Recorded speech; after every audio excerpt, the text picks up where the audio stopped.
Dylan Sharkey, assistant editor at the Illinois Policy Institute. We're going to talk about Pritzker wanting a third term.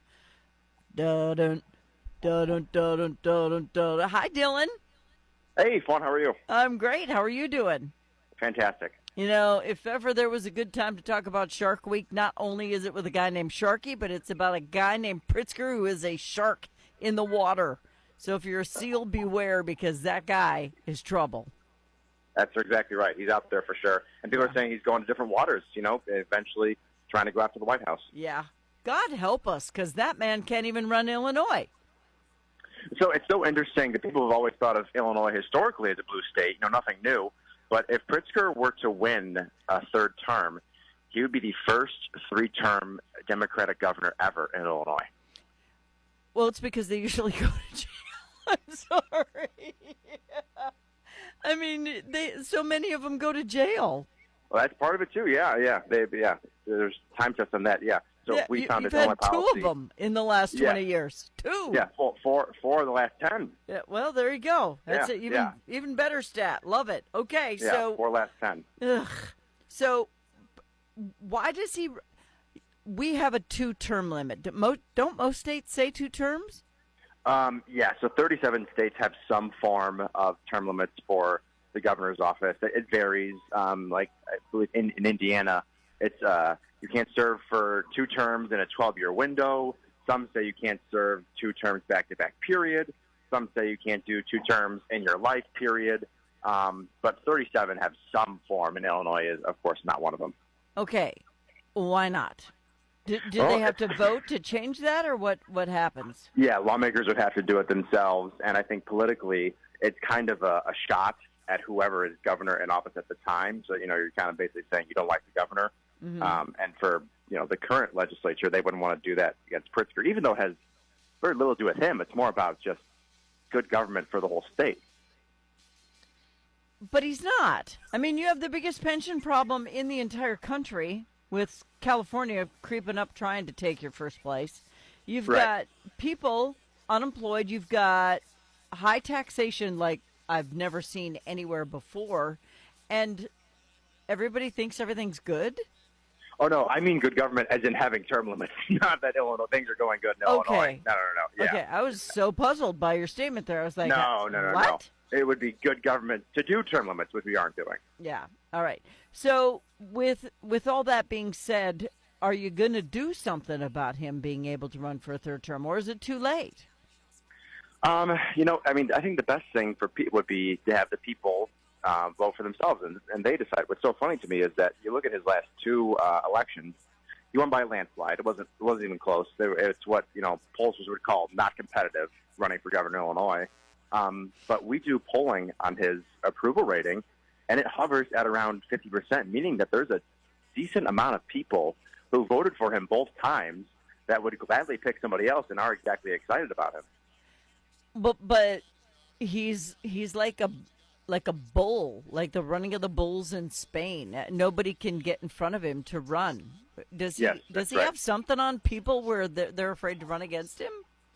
Well, if you remember last time, there was a Northern Illinois Republican, Richard Irvin, the mayor of Aurora, who ran, and Pritzker poured millions of dollars into the Democratic Governors Association, who then ran ads against Richard Irvin. So that kind of tells you something that he was at least a little concerned. I mean, why would you spend $50 million on campaign ads if you aren't worried about a candidate winning a primary?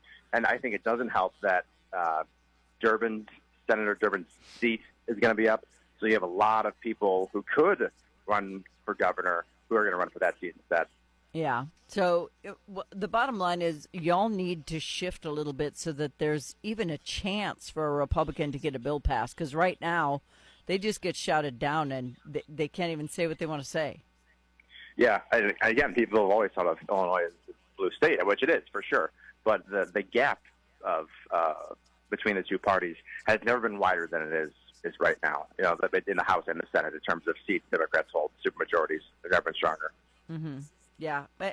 Why? Can you help me understand why, though? Because of the way the state is suffering and your outward migration is at, a fever's pitch. So it's crazy to me that people keep voting them back in. But gerrymandering is a big part of it. So there was a 20-year stretch up until 2022 where half of all state house races were uncontested, meaning there wasn't even someone running on the other side. So as a voter, you don't really have a choice. That's kind of the one candidate on your ballot. That's all you see. There's nothing you can do on accountability. Yeah. Well, you know what? When it gets to the point where you feel helpless, why bother running? Right, and that's it too. Do you think it would matter if people did run? Do you think there might be a shift? I think it's tough because Illinois is one of the most gerrymandered states. I mean, you look at our maps. One thing I like to do here is make puzzles out of our legislative district and send them to lawmakers because they'd be the most bizarre, backward puzzles you'd ever have because the shapes of these maps that they draw, it makes it really hard for a candidate to win, any candidate to win in some of these seats. And so, like you said, people just don't do it. Yeah. Well, I wouldn't waste my money if I knew I couldn't win. So that's right. It's expensive. It's time-consuming. It's a lot to ask of people just to come nowhere close. Well, and the dirt that they dig up from when you were 4 years old is just ridiculous. So, it's very stressful to run for office. It's very expensive, and you have to have the backing of a lot of people. And so people don't want to put themselves in that position, but this is what happens when you don't. Yeah, exactly right. Like competition, and then when you have no one running against you, the people you do listen to are the special interests. That's the only people who are really, deciding your job performance. If the voters don't have a way to get you out of office. Well, you do have some Republicans, though, so there must be some districts who are conservative in Illinois. Yes, Central, Southern Illinois for the most part, but yes. Okay. So those candidates, are they continuing to run, or are they just kind of, they get told to shut up and sit down so often. That's got to be frustrating.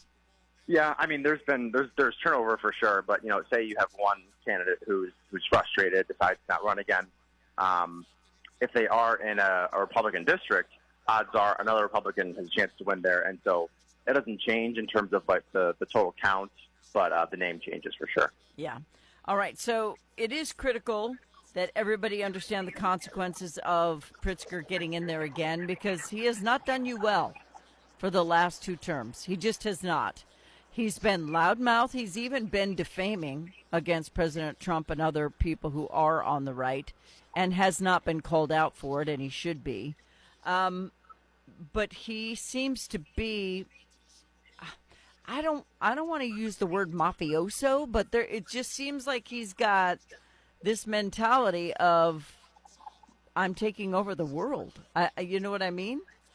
Yeah, that's right. And one of his biggest promises that he broke from the get-go, before he even was elected, was gerrymandering, was fair maps. Mm-hmm. And that was in 2020 when Illinois redrew their maps.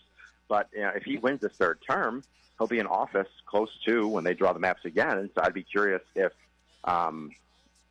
he keeps his word, maybe, and brings up again, or if that's just like so long ago that he just assumes no one will bring it up, because it should be a big discussion of these maps. So only once every 10 years they get a chance to do it. Some of the designs are just laughable that people can look at in their district to see why their rep hasn't changed or they don't have anyone running against their representatives. I think that would be the biggest thing people can hold him accountable on if he wins another 3rd term. Yeah, and what's funny is every time they do move the lines of the map and change the puzzle pieces, both sides scream somebody's cheating. Yes. They're trying to cheat. Exactly. And they do it every time, so I don't believe either one of them when they say it. It's just, what? We're trying to figure out a way to make this so people have a plausible, value of their vote. Right. And what most states do, or a lot of states at least, they do a nonpartisan group draws the maps. Now in Illinois, we do a bipartisan group, which may sound good, but if you think about it, it's just a group of lawmakers, like you said, drawing their own districts, and they defend it as well. It's bipartisan, so it's fair. Both sides are represented, but it's one side of incumbents drawing their own maps. So of course they want to make it hard for a challenger to run again. Okay, well you're falling behind other states because I think you need to take action on term limits. Can you talk to your Secretary of State, or is there a push to get the Secretary of State to put something on the ballot? Is there a petition to get term limits? Are you getting signatures? What's going on? Signatures is a part of it. It would have to be up until the next election. It's a percentage of the total votes in the last election. But I tell you, the issue with some of these petitions is that you'll get, say you need 100 signatures or something. Mm-hmm. Well, we shoot to get 200 because so many of them get tossed out because they, when they match it up to voter files, they go, well, no, this doesn't look right, that doesn't look right. They X out all these signatures. So even if you get the amount that you need, it still might not be enough to get an issue on the ballot.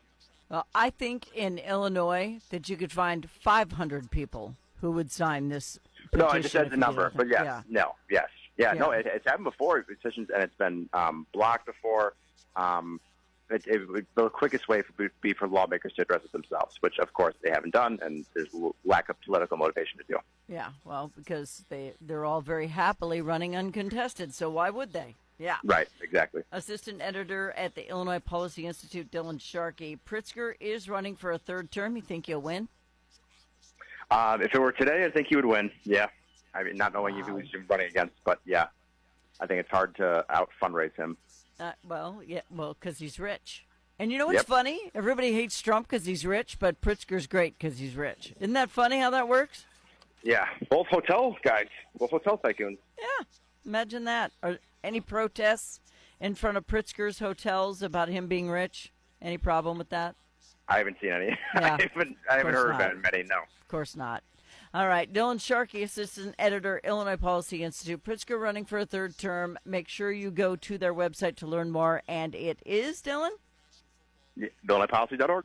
IllinoisPolicy.org. Thank you, Mr. Sharkey. Of course. Thank you. Bye-bye.